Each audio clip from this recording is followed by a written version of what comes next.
So, I have a friend whom I mentioned in the first episode of my podcast. And by the way, this episode is scripted, meaning I typed it out.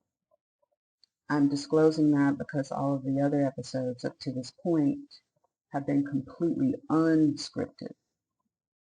And with this particular person, I wanted to make sure that I didn't miss anything. And with that being said, let's get into it. I've known her for roughly a year. I followed, and interacted with her on Threads. And after some time, I slid into her DMs to say that I would like to get to know her. Now, that's important because I am deathly afraid of sliding into anybody's DMs. Like, yeah, that like scares me. And I said to her that I was looking for IRL friends in New York, Jersey, and New York. Immediately, the conversations were deep and revealing. I had found a kindred spirit, someone I felt immediately comfortable with and safe with, and who I allowed myself to be raw, authentic, and vulnerable with, nearly from week one. We talked and still talk about everything, and I do mean everything in detail. I have been a witness, a safe space, and a container for her thoughts, feelings, and experiences. And she has served in the same capacity as well for my own. After giving it some thought and research, I will be calling her Skotara. The name is derived from the Greek skotos, darkness, meaning she who willingly enters the darkness. Not as evil, but as the person who boldly sheds light on the parts of ourselves that we fear and are most hidden. She has been my witness in a way that others have not. Skotara has not simply observed herself or me. She also inhabits and sheds light on the shadow of the collective. Most of us spend our lives trying to escape. We distract ourselves, we intellectualize, we medicate, we deny, we run. She doesn't. She is a content creator known online as the Astute Femme on her social platforms. She is a writer, activist, poet, speaker, and so much more. Her authority comes from her lived experiences. Skotara is comfortable with the discomfort of sitting in grief, shame, anger, longing, contradiction, and the taboo without trying to rescue anyone or herself.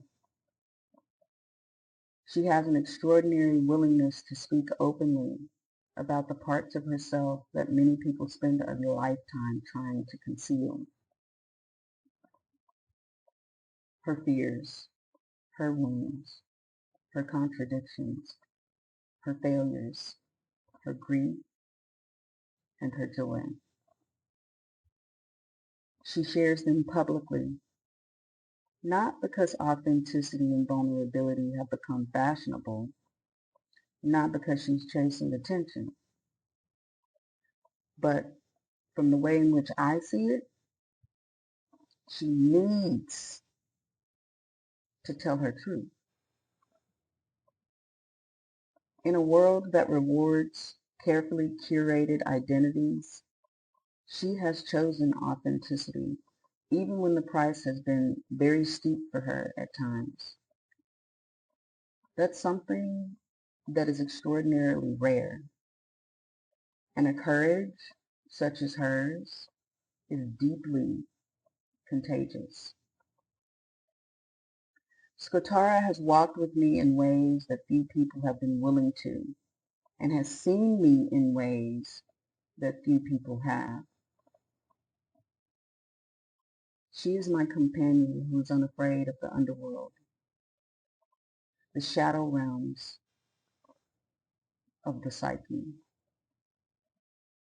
She doesn't simply observe my becoming. Her own refusal to hide has become an invitation. Because of my interaction with her, I have developed the courage to speak and allow my voice to be heard beyond voice notes to her in iMessages. Before I ever had the courage to record these conversations, to allow myself to be seen wrestling with uncertainty instead of pretending that I have everything figured out, I watched her do it first. Skotara is the only one who says, I will not abandon you in your darkness, even when consumed by my own. I keep the fires of the path lit and serve as the collective voice until you can find your own. She is not a light bearer like Pravia. She tends a flame within the darkness, one that doesn't necessarily follow me either. Sometimes Skotara leaves me to my own devices when maybe on some subconscious level she feels that, hey, I think you got it now. Hey, you need to dissect this for a little bit. And I appreciate that about her. She hasn't taught me through direct instruction. Mm-mm. Everything she's taught me has been through example.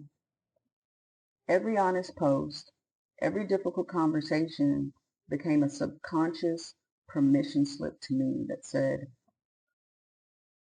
you don't have to you don't have to perform to be loved. You don't have to do anything to be considered worthy. And you definitely don't have to do anything to be seen. I see you. Her gift to me has been the most difficult to measure, but impossible to overstate. She never judges me or attempts to fix me. She also doesn't withhold her opinions or observations from me either, which is something that is deeply important to me if someone is going to be a friend to me. I know a lot of people have people in their lives that shoot the messenger. I've never been that person. I live by the, if you see something, say something. Tell me. And Skotara is a person who will say the thing. Same thing with Pravia. She never dismisses me, minimizes mine or her own feelings or thoughts, and nor does she turn away just because the conversation gets uncomfortable, because it's bringing up something she might be struggling with. She challenges firmly, but also with grace, compassion, and softness. Something I have struggled to give myself. Something I am learning to give myself each day. She also doesn't buy into the broader, strong Black woman archetype. She actively challenges it and dismantles it because she sees clearly the harm it has caused herself, the harm it has caused me, and the harm it causes others. Real healing often begins not when someone gives us the perfect advice, but when someone is willing to sit beside us and gently challenge us long enough that we finally stop to realize that our beautifully decorated prison is a gilded cage, one of our own making most times. Skotara is not toxic optimism or toxic positivity.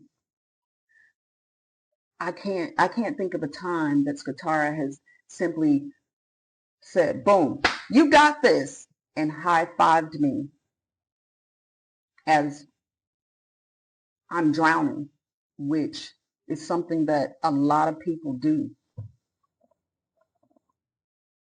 because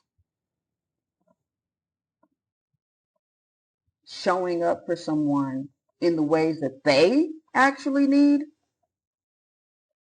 oftentimes exposes a person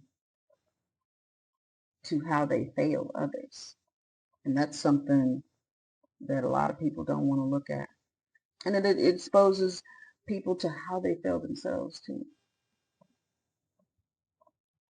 Because if the strongest person you know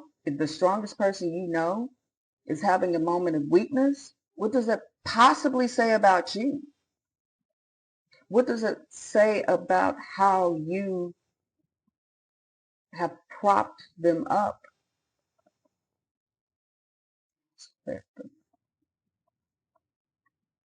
What does it say about the ways in which you feel yourself?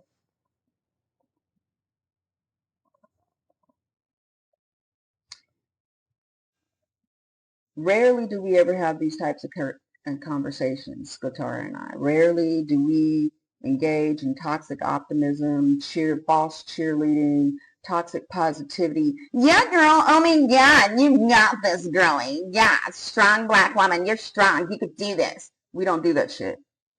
And that's one of the things that I 110% appreciate about her.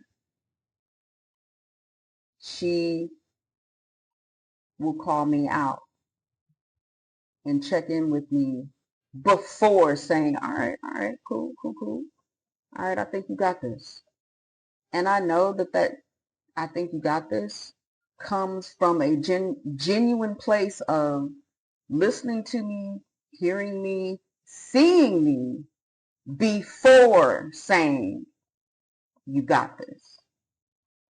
And that's what I mean by she challenges and dismantles the strong black woman trope and archetype that so many of us refuse to dismantle and look at.